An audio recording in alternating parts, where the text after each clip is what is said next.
Bismillahirrahmanirrahim. Assalamualaikum warahmatullahi wabarakatuh. Kepada yang terhormat Ibu Dr. Siti Nurhidayah Ilyas, SPD MPD, selaku dosen pengampu mata kuliah strategi pembelajaran, dan teman-teman yang berbahagia. Judul dari buku kami yaitu adalah Strategi Pembelajaran Berbasis Digital. Bagian dari buku terdiri dari kata pengantar, daftar isi, mem, dan pendahuluan. Adapun materi pertama mengenai definisi strategi pembelajaran yang akan disampaikan oleh Saudari Sastiva Sabdania. Baik, langsung saja. Yang pertama yaitu pengertian. Istilah pembelajaran merupakan padanan dari kata dalam bahasa Inggris instruction yang berarti proses membuat orang belajar. Tujuannya ialah membantu orang belajar atau memanipulasi atau merekayasa belajar. Gagne dan Briggs mendefinisikan pembelajaran sebagai suatu rangkaian events atau kejadian, peristiwa, kondisi, dan sebagainya yang secara sengaja dirancang untuk mempengaruhi peserta didik atau pembelajar, sehingga proses belajarnya dapat berlangsung dengan mudah. Pembelajaran bukan hanya terbatas pada peristiwa yang dilakukan oleh guru saja, melainkan mencakup semua peristiwa yang mempunyai pengaruh langsung pada proses belajar manusia. Pembelajaran mencakup pula kejadian-kejadian yang dimuat dalam bahan-bahan cetak, gambar, program radio, televisi, film, slide, maupun kombinasi dari bahan-bahan tersebut.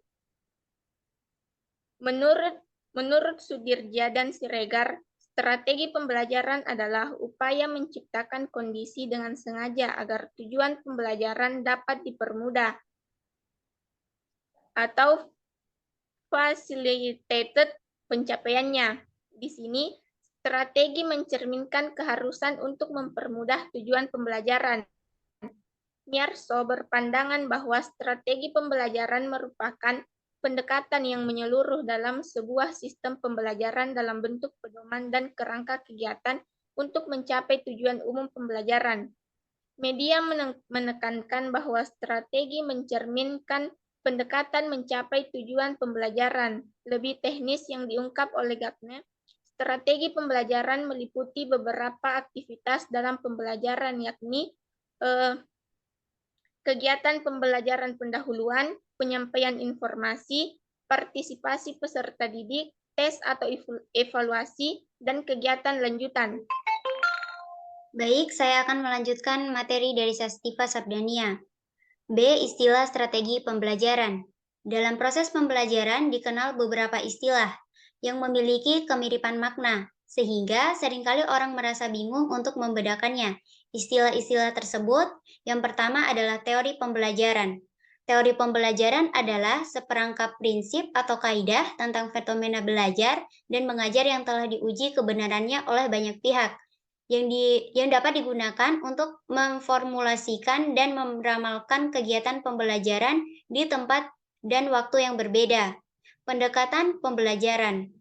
Pendekatan pembelajaran dapat diartikan sebagai titik tolak atau sudut pandang pendidik terhadap proses pembelajaran yang merujuk pada pandangan tentang terjadinya suatu proses yang sifatnya masih sangat umum. 3. Strategi pembelajaran.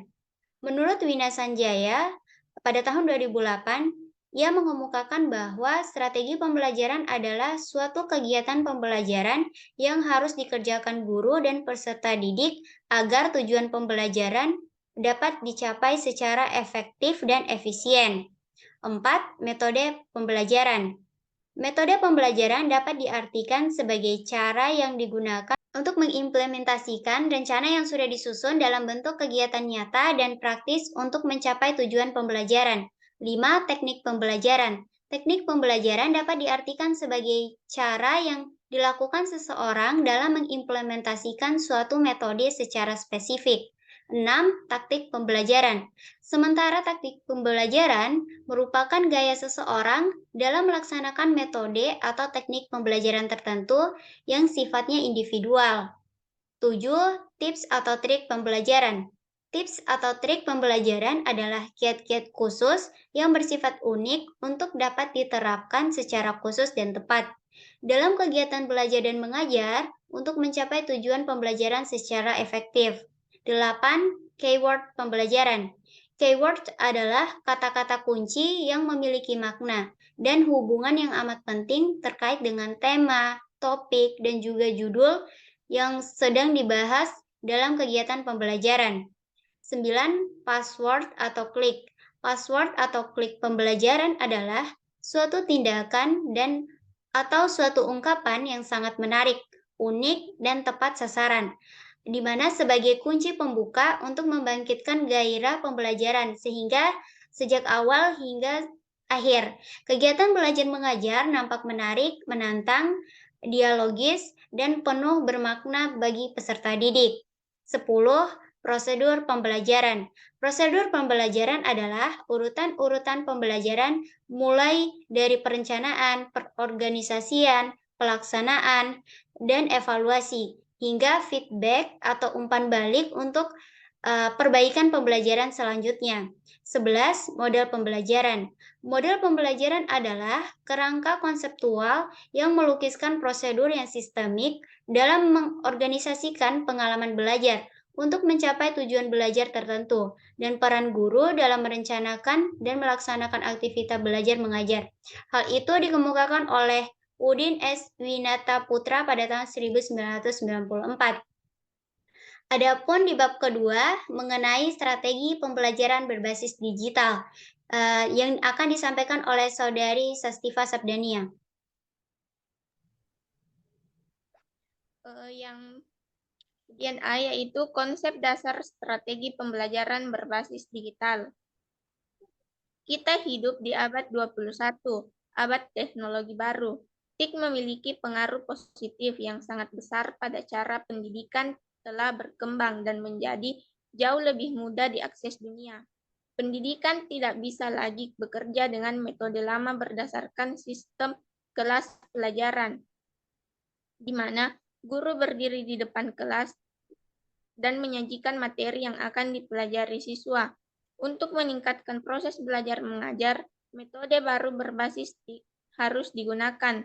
Pentingnya menggunakan pembelajaran online dalam konteks pendidikan digital untuk pengembangan pengetahuan, keterampilan, dan kompetensi dalam proses pendidikan kontemporer dilaporkan dalam artikel tersebut. Perhatian besar dilakukan pada konsep dasar pembelajaran jarak jauh dan pembelajaran campuran. Diusulkan model perencanaan kegiatan belajar mengajar online dan rekomendasi di tingkat staf pengajar. Studi Holzberger dan kawan-kawan menyatakan bahwa pembelajaran digital sebagai penyampaian dengan bentuk media digital atau misalnya teks atau gambar melalui internet.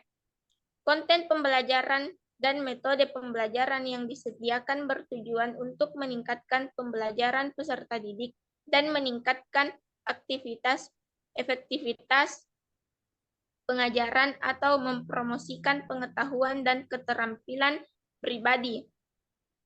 Penerapan berbagai strategi pembelajaran menjadi salah satu solusi untuk menemukan ramuan yang pas dalam mentransformasikan pengetahuan kepada anak usia dini yang baik bagi perkembangan ketiga aspek di atas. Peran guru sebagai pendidik tentunya harus dapat bekerja sama dengan berbagai pihak, khususnya menjadi jembatan penghubung antara orang tua dan sekolah dalam menerapkan strategi pembelajaran saat pandemi ini masih terjadi. Penggunaan strategi yang relevan dalam pembelajaran akan sangat memberikan pengaruh yang cepat terhadap kecerdasan.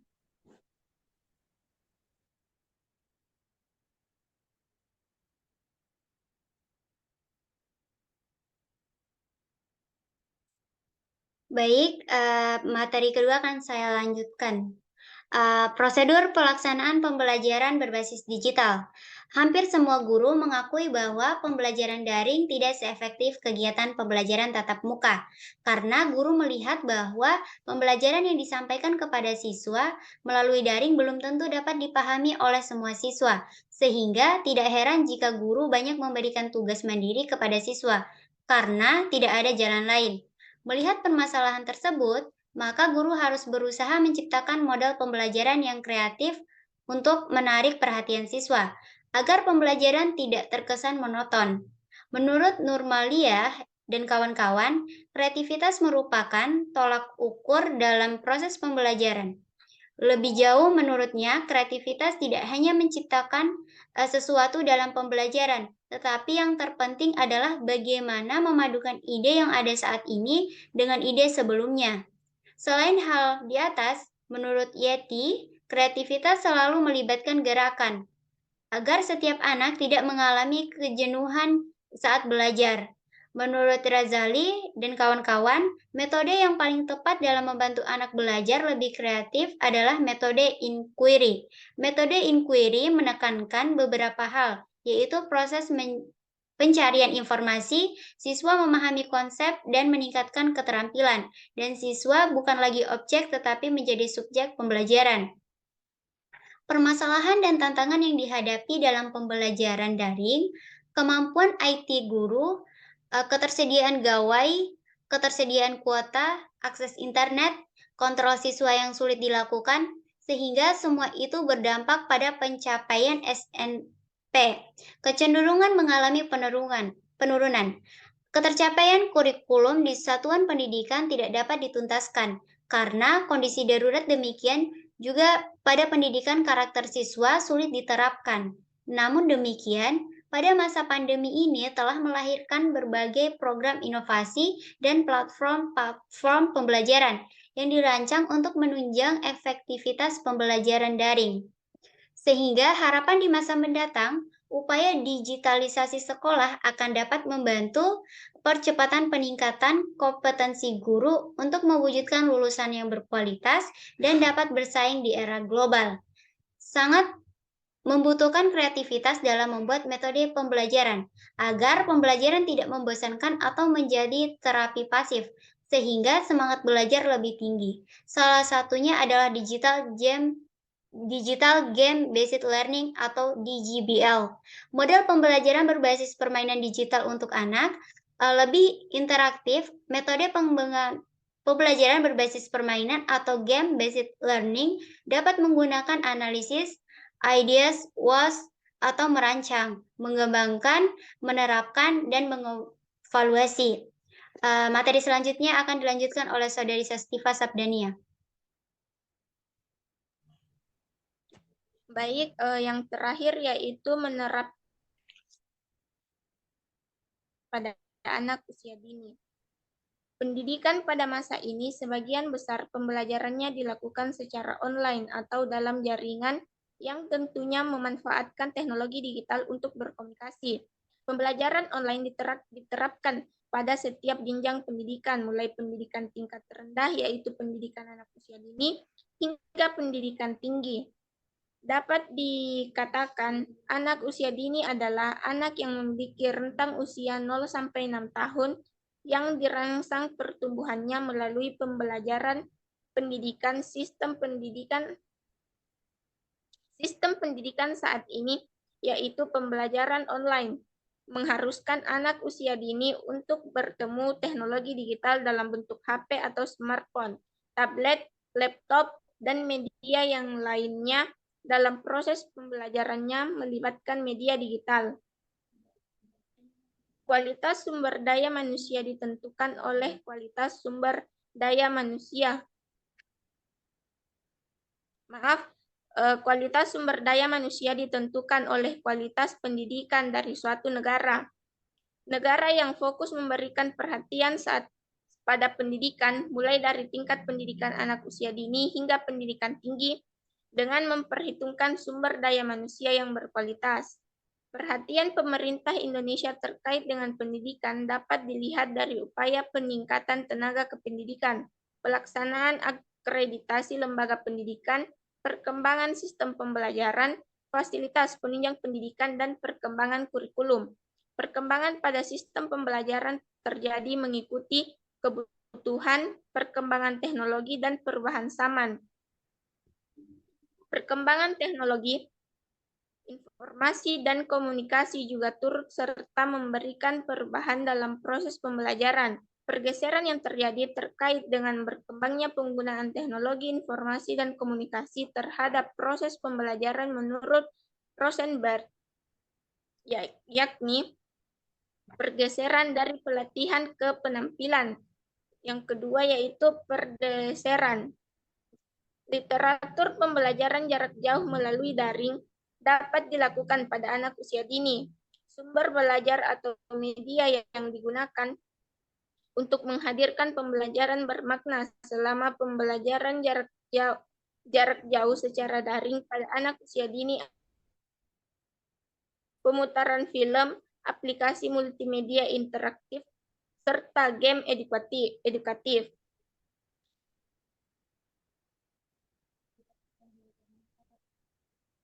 Serta penting bagi guru untuk mengedukasi anak dan orang tua tentang literasi teknologi, sehingga pemanfaatan teknologi dapat memberikan efek positif dalam proses pembelajaran. Peran orang tua untuk mendampingi anak selama proses pembelajaran juga sangat menentukan terciptanya proses pembelajaran yang bermakna dan tercapainya tujuan pembelajaran. Salah satu hal yang membuat anak usia dini belajar daring adalah pandemi COVID-19. Pandemi COVID-19 berdampak pada dunia pendidikan, terutama untuk jenjang pendidikan yang lebih rendah seperti pendidikan anak usia dini.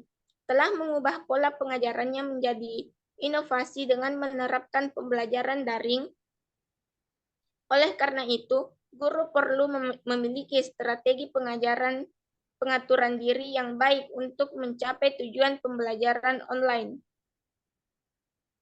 Aspek perilaku guru dalam lingkungan pembelajaran digital yang pertama yaitu pengalaman TI, yang kedua motivasi TI, dan yang ketiga strategi pengaturan mandiri online. Baik, mungkin itu saja. Saya kembalikan ke Saudari Aprilia. Baik, demikian itulah pemaparan singkat mengenai strategi pembelajaran berbasis digital. Lebih dan kurangnya kami mohon maaf. Wassalamualaikum warahmatullahi wabarakatuh.